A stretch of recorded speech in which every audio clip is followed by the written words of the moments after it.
मैं अजय सर आप सभी विद्यार्थियों के समक्ष फिर से एमबीबीआई क्वेश्चन लेकर के उपस्थित हूं। आज हम लोग वर्ग 10वीं के विद्यार्थियों के लिए विषय विज्ञान से भाग अ भौतिकी से पाठ 1 प्रकाश के परावर्तन एवं अपवर्तन से कि उत्तल दर्पण में सिद्ध करें कि r बराबर 2f या f बराबर r/2।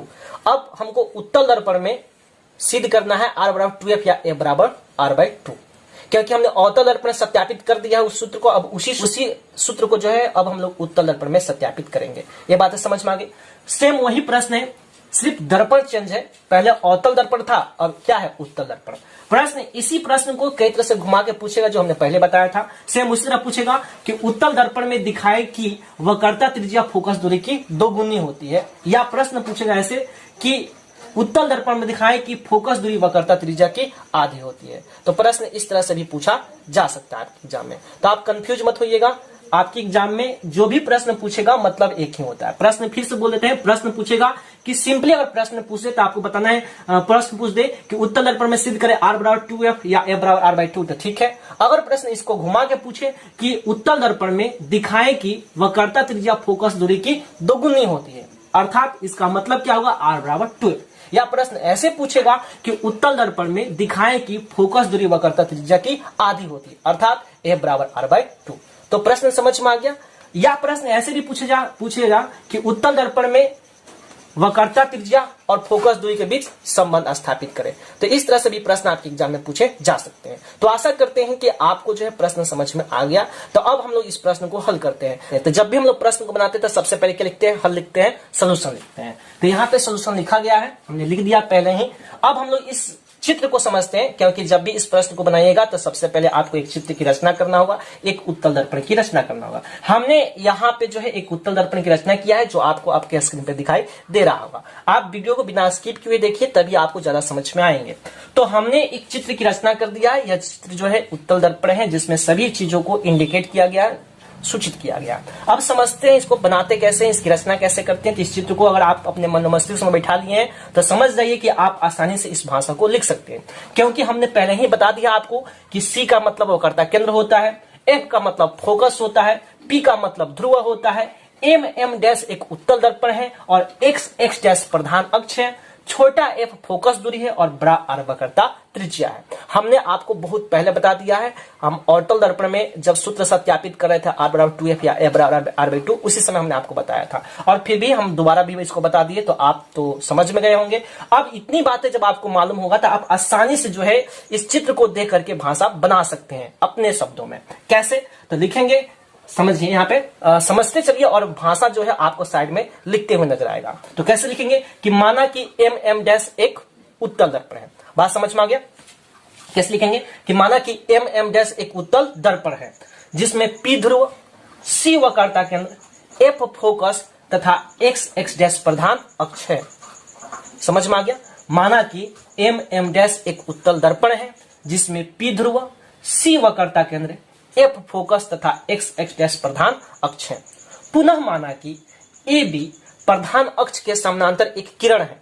पुनः माना कि AB प्रधान अक्ष के समानांतर एक किरण है जो दर्पण के B बिंदु पर आपतित होकर के प्रधान अक्ष को F बिंदु पर काटती हुई मालूम होती है या काटती हुई मालूम पड़ती है और BQ दिशा की ओर परावर्तित हो जाती है। समझ में आ गया। पुनः माना कि AB प्रधान अक्ष के समानांतर एक किरण है जो दर्पण के B बिंदु पर आपतित होकर के प्रधान अक्ष को F बिंदु पर काटते हुए मालूम पड़ती है और BQ दिशा की ओर परावर्तित हो जाती है। साथ ही C को N से मिलाया। बात समझ में आ गया, भाषा समझ में आ गई। चित्र देख करके भाषा लिखना है, भाषा आपको साइड में नजर आ रहा होगा। फिर से भाषा बोल दें, जल्दी जल्दी बोल रहे हैं, ध्यान से सुनिए। माना कि M डैश एक उत्तल दर्पण है जिसमें P ध्रुव, C वक्रता केंद्र, F फोकस तथा X डैश प्रधान अक्ष है। पुनः माना कि AB प्रधान अक्ष के समानांतर एक किरण है जो दर्पण के B बिंदु पर आपतित होकर के प्रधान अक्ष को F बिंदु पर काटती हुई प्रतीत होती है और BQ दिशा की ओर परावर्तित हो जाती है। साथ ही C को N से मिलाया। समझ में आ गया। पुनः माना कि CP बराबर R तथा PF बराबर F है। समझ में आ गया। पुनः माना कि CP बराबर R तथा PF बराबर F है, तो सिद्ध करना है कि R बराबर 2F या F बराबर R/2। बात समझ में आ गया। हमने क्या लिखा कि पुनः माना कि Cp बराबर R तथा Pf बराबर F है, तो सिद्ध करना है कि R बराबर 2F या F बराबर R/2। तो आशा करते हैं कि आपको भाषा समझ में आ गया, रचना समझ में आ गया। अब हम लोग इसको बनाते हैं आगे। तो अब हम लोग इसका प्रमाण लिखते हैं। प्रमाण में क्या होता है इसको समझते हैं। तो प्रमाण में क्या है, तो प्रकाश के परावर्तन के नियम से, प्रकाश के परावर्तन के नियम से, यह प्रमाण में प्रकाश के परावर्तन के नियम से। क्यों? क्योंकि प्रकाश के परावर्तन का नियम क्या कहता है कि आपतित किरण, परावर्तित किरण तथा आपतन बिंदु पर डाला गया अभिलंब तीनों एक ही तल पर होते हैं और आपतन कोण परावर्तन कोण के बराबर होते हैं, इसलिए कोण I कोण R के बराबर होगा। तो जब कोण I कोण R के बराबर होगा, समझ में आ रहा है, जब कोण I कोण R के बराबर होगा तो कोण 1 क्या होगा, कोण 2 के बराबर होगा। तो इसलिए क्या होगा, कोण 1 बराबर कोण 2। समझ में आ गया कि कोण 1 कोण 2 के बराबर क्यों है, ये बातें समझ में आ गई। क्यों? क्योंकि कोण 1 कोण 2 के बराबर इसलिए है क्योंकि कोण I कोण R के बराबर है। जब कोण I कोण R के बराबर होगा तो कोण 1 कोण 2 के बराबर होगा। क्यों कोण I कोण R के बराबर है? क्योंकि प्रकाश के परावर्तन के नियम से कि आपतन कोण परावर्तन कोण के बराबर होते हैं, इसलिए कोण I बराबर कोण R, इसलिए कोण 1 बराबर कोण 2। कोण 1 बराबर कोण 2 क्यों है? क्योंकि हमने I बराबर 1 माना है, R बराबर हमने 2 माना है। देखिए यहाँ पे 1 और 2, ठीक है। इतनी बातें समझ में आ गई। चलिए अब हम लोग बढ़ते हैं आगे। तो आगे क्या है, इसी प्रकार ध्यान रखिए कि कोण 2 कोण 3 के भी बराबर है। इसी प्रकार यहां पे लिखेंगे कि इसी प्रकार कोण 3, इसी प्रकार कोण 2 बराबर कोण 3, इसी प्रकार कोण 2 कोण 3 के बराबर है। क्यों बराबर है? तो शीर्षाभिमुख कोण से। क्यों बराबर है? शीर्षाभिमुख कोण से। ये बातें समझ में आ गई। ये बातें समझ में आ गई कि कोण 2 कोण 3 के बराबर क्यों है। कोई पूछे कि कोण 2 कोण, हमने क्या लिखा, इसी प्रकार कोण 2 कोण 3, कोण 2 बराबर कोण 3, क्यों? तो शीर्षाभिमुख कोण से। कोण 2 कोण 3 के बराबर क्यों है? शीर्षाभिमुख कोण से। ठीक है, इतनी बातें समझ में आ गई। अब बढ़ते हैं आगे। अब आगे क्या है, तो ए बी समानांतर किसके, एक्स एक्स डैश के। पुनः यहाँ पे लिखेंगे, पुनः ए बी समानांतर क्या है, एक्स एक्स डैश। इतनी बातें समझ में आ गई। हमने क्या लिखा, पुनः ए बी समानांतर एक्स एक्स डैश तथा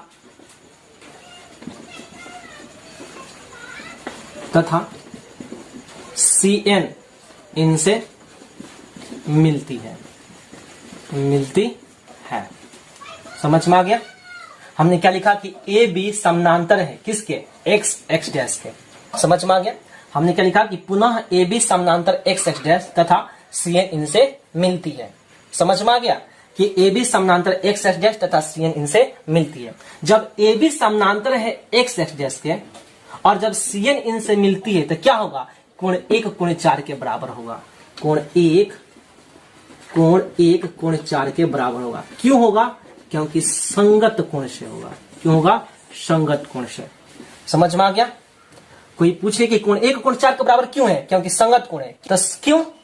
क्योंकि ध्यान से समझिए इस बात को कि जब दो समानांतर रेखाओं को एक तिर्यक रेखा प्रतिच्छेद करती है तो उसका शीर्षाभिमुख कोण आपस में बराबर होता है, उसका एकांतर कोण आपस में बराबर होता है, उसका संगत कोण आपस में क्या होता है, बराबर होता है।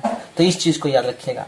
जब दो समानांतर रेखाओं को एक तिर्यक रेखा प्रतिच्छेद करती है तो उसका शीर्षाभिमुख कोण आपस में बराबर होता है, उसका एकांतर कोण आपस में बराबर होता है, उसका संगत कोण आपस में बराबर होता है। तो वही चीज तो लिखे हैं कि कोण 1 कोण 4 के बराबर है। क्यों? क्योंकि ए बी किसके समानांतर है, एक्स एक्स डैश के, और सी एन क्या है, एक तिर्यक रेखा है, इसीलिए कोण 1 कोण 4 के बराबर है। तो कोई पूछे कि कोण 1 कोण 4 के बराबर क्यों है, क्योंकि संगत कोण से बराबर है। कोई दिक्कत? इतनी बातें समझ में आ गई। हाँ, समझ में आ गई तो अच्छी बात है, नहीं आए तो समझ जाइए, सीख जाइए, जान जाइए इसके बारे में कि आखिर में कोण 1 कोण 4 के बराबर क्यों है, क्योंकि संगत कोण है। समझ में आया? क्योंकि जब दो समानांतर रेखाओं को एक तिर्यक रेखा प्रतिच्छेद करती है तो उसका एकांतर कोण आपस में बराबर होता है, उसका शीर्षाभिमुख कोण आपस में बराबर होता है, उसका संगत कोण आपस में बराबर होता है। तो वही चीज यहाँ पे लिखा है कि कोण 1 कोण 4 के बराबर है। क्यों है? संगत कोण से। कोई दिक्कत? इतनी बातें समझ में आ गई। अब कोण 1 कोण 4 के बराबर है तो कोण 2 भी कोण 4 के बराबर होगा। नहीं समझ में आया। ध्यान से समझिए कि जब कोण 1 कोण 4 के बराबर है तो कोण 2 भी तो कोण 4 के बराबर होगा। क्यों? क्योंकि कोण 1 कोण 2 के बराबर है। यहां पे लिखिए कि चूंकि कोण 1 किसके बराबर है? कोण 2 के बराबर है। ये बात समझ में आई। कोण 1 कोण 4 के बराबर है। क्यों है? तो संगत कोण से। तो जब कोण 1 कोण 4 के बराबर है तो कोण 2 भी तो कोण 4 के बराबर होगा। क्यों? क्योंकि कोण 1 कोण 2 के बराबर है। समझ में आ गया? तो जब कोण 2 कोण 4 के बराबर होगा तो कोण 3 भी तो कोण 4 के बराबर होगा। नहीं समझ में आया। जब कोण 2 कोण 4 के बराबर है तो कोण 3 भी तो कोण 4 के बराबर होगा। तो क्यों? क्योंकि चूंकि कोण 2 बराबर क्या है? कोण 3। इतनी बातें समझ में आई। इतनी बातें समझ में आई कि कोण 3 कोण 4 के बराबर क्यों है? क्योंकि कोण 2 कोण 3 के बराबर है।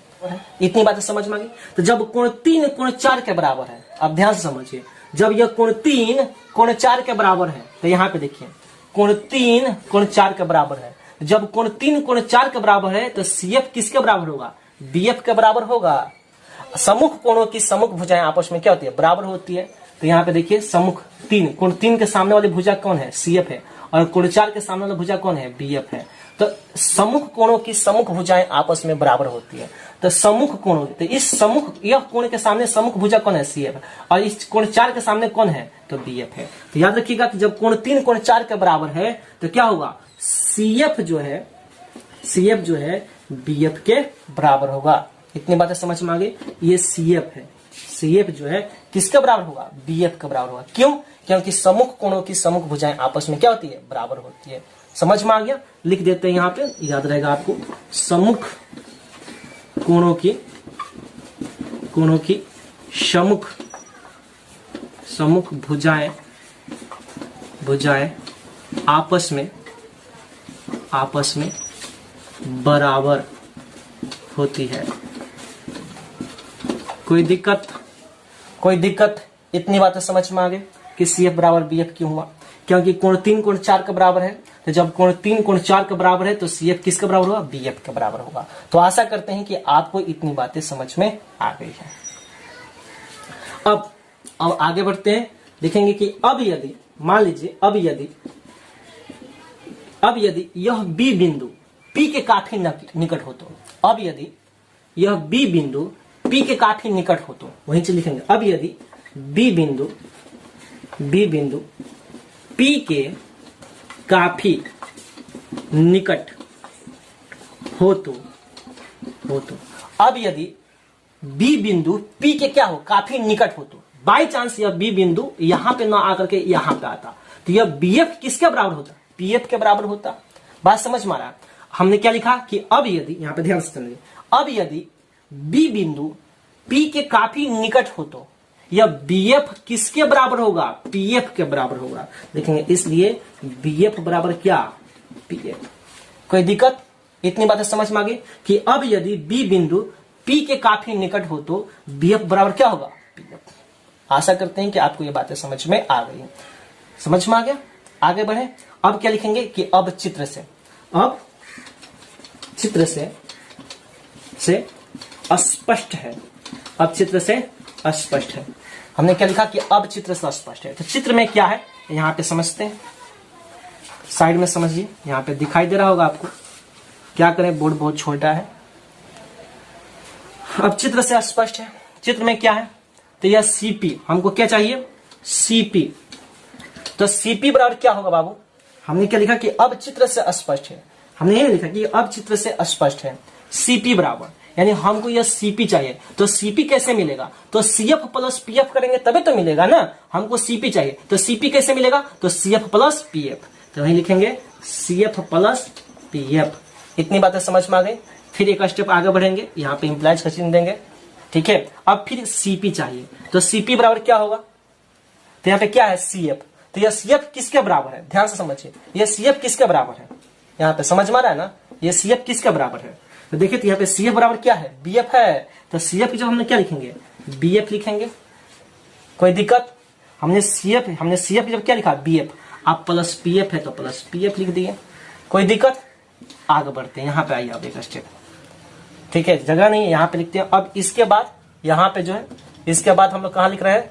अब यहाँ पे आइए, तो यहाँ पे लिखते हैं। यहाँ पे देखिए, यहाँ पे हम लिखते हैं अब Cp बराबर क्या होगा, ध्यान से देखिए यहाँ पे Cp बराबर, तो Cp बराबर क्या होगा, Cp बराबर क्या होगा, तो Bf जहां पे है, यहाँ पे Bf जो दिख रहा है आपको, दिख रहा है, तो Bf किसका बराबर है, तो यहाँ पे देखिए यह Bf किसका बराबर है, Pf का बराबर है, समझ में आ रहा है ना जी।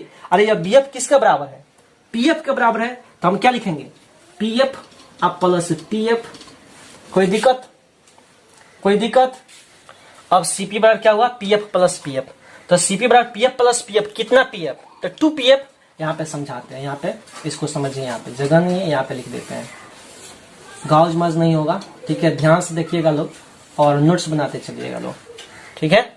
अब हमने क्या लिखा यहाँ पे Cp, तो Cp बराबर क्या हुआ Pf प्लस Pf, तो कितना Pf, तो यहाँ पे इंप्लाइज कर दें चिन्ह दे करके, यहाँ पे Cp बराबर Pf प्लस Pf, तो कितना, तो 2Pf, तो हमने 2Pf लिख दिया, कोई दिक्कत, इतनी बातें समझ में आ गई। यानी Cp बराबर Pf प्लस Pf, तो 2Pf हो गया। अब Cp बराबर हमने क्या माना था, R माना था, R2 है तो 2, Pf बराबर क्या माना था, छोटा f माना था, ठीक है, इसलिए हमको क्या मिला, R बराबर 2f या f बराबर क्या मिलेगा, तो ये गुना में है, बराबर की क्या होगा, भागा में, यानी R बाई क्या होगा 2 होगा। हमको सिद्ध क्या करना था, यही तो सिद्ध करना था, R बराबर 2f या f बराबर R बाई 2, क्या हो गया, समझ में आ गया, समझ में आया कैसे हुआ। यहाँ पे R क्यों आया, क्योंकि हमने क्या माना था, Cp बराबर हमने R माना था। यहाँ पे Pf बराबर छोटा f क्यों आया, क्योंकि हम लोग जब रचना कर रहे थे उसी समय हमने माना था Pf बराबर f, इसलिए क्या मिला, Pf बराबर f मिला, समझ में आ गया। दो पहले से हमने 2 लिख दिया, इसलिए क्या मिला, R बराबर 2f, यही सत्यापित करना था। फिर क्या मिला, f बराबर R बाई 2। तो आशा करते हैं कि आपको जो है यह समझ में आ गया है। अगर आपको समझ में आ गया है तो आप इसको उतार लीजिए या इसका स्क्रीनशॉट ले लीजिए। कुछ देर के लिए हम रुक जाते हैं, जल्दी इसको उतारिए, या आप होशियार बच्चे हैं तो इसका स्क्रीनशॉट ले लीजिए, आप आसानी से इसका नोट्स बना सकते हैं।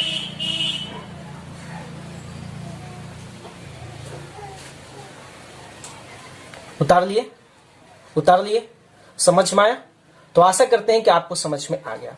आप एक बार 2 बार इस वीडियो को देखिएगा, आप आसानी से इसको समझ लीजिएगा, क्योंकि यह प्रश्न जो है आपके एग्जाम में 6 नंबर का पूछता है, बहुत इंपॉर्टेंट है, इसलिए आप जरूर जो है इस पूरे वीडियो को बिना स्किप किए देखने का प्रयास कीजिएगा। तो आशा करते हैं कि आप सभी विद्यार्थियों को, जो बिहार बोर्ड के विद्यार्थी हैं या किसी भी CBSE बोर्ड के विद्यार्थी हैं, वह भी जो है, अगर आप जो है वर्ग 10वीं की एग्जाम की तैयारी करते हैं तो आप जरूर इस पूरे वीडियो को देखे होंगे और आपको दोनों प्रश्न समझ में आए हैं। ये दोनों प्रश्न बहुत इंपॉर्टेंट है, जो आपके एग्जाम में 6 नंबर का पूछता है। तो आशा करते हैं कि आप सभी विद्यार्थियों के मेरे द्वारा बताई गई व्याख्या, मेरे द्वारा बताए गए प्रश्न समझ में आए हैं। अगर आपको लगता है कि सभी प्रश्न इंपॉर्टेंट है और आपके एग्जाम के लिए उपयोगी है तो जरूर आप मेरे चैनल को सब्सक्राइब कीजिएगा, वीडियो को लाइक कीजिएगा, साथ ही साथ इस वीडियो को शेयर कीजिएगा। इसके साथ बिहार बोर्ड के जितने भी विद्यार्थी हैं, साथ ही साथ इस देश के जितने भी युवा हैं जो किसी भी कॉम्पिटेटिव एग्जाम की तैयारी करते हैं, उन सभी मित्रों को, सभी दोस्तों को मेरी तरफ से बेस्ट ऑफ लक। जय हिंद, जय भारत।